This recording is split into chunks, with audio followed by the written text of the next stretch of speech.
নতুন নিয়মে ইনস্টাগ্রাম আইডির পাসওয়ার্ড চেঞ্জ করুন। তার জন্য ইনস্টাগ্রামে এখান থেকে প্রোফাইলের যে ছবিটা সেখানে ক্লিক করবেন। সেখানে ক্লিক করার পর উপরে পাবেন 3 ডট, সেই 3 ডটে ক্লিক করে দিবেন। সো ক্লিক করার পর একটু লোডিং নেবে, সেখান থেকে নিচে পাবেন অ্যাকাউন্ট সেন্টার। অ্যাকাউন্ট সেন্টারে আপনি জাস্ট এখান থেকে ক্লিক করে দিবেন। অ্যাকাউন্ট সেন্টারে ক্লিক করার পর এখানে নিচে আসার পর পাবেন পাসওয়ার্ড অ্যান্ড সিকিউরিটি। আপনি পাসওয়ার্ড অ্যান্ড সিকিউরিটি থেকে এটাতে ক্লিক করে দিবেন।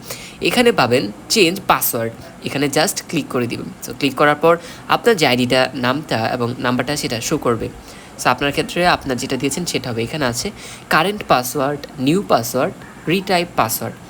এখানে আপনার বর্তমানে যে ভ্যালিড বা যেটা একদম কারেক্ট পাসওয়ার্ড সেটা আপনি দিয়ে দিবেন। তারপর আপনি যেহেতু নিউ পাসওয়ার্ড দিতে চাচ্ছেন, নিউ পাসওয়ার্ড দিয়ে আবার নিউ পাসওয়ার্ডটাকে রিটাইপ করে এখানে দিয়ে দিবেন।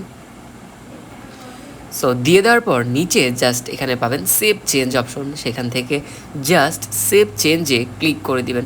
সো এখান থেকে সেভ চেঞ্জে ক্লিক করে দিলেই কিন্তু সব ঠিক হয়ে যাবে। সো এরকম নতুন নতুন ট্রিক্স অ্যান্ড ট্রিক পেতে অবশ্যই আমার চ্যানেলকে সাবস্ক্রাইব করুন। আর কেমন লেগেছে আজকের ভিডিওটি অবশ্যই কমেন্টে জানাবেন। এই ছোট্ট নিয়মটি ফলোই করে কিন্তু আপনি আপনার ইনস্টাগ্রামের আইডির পাসওয়ার্ড চেঞ্জ করতে পারেন।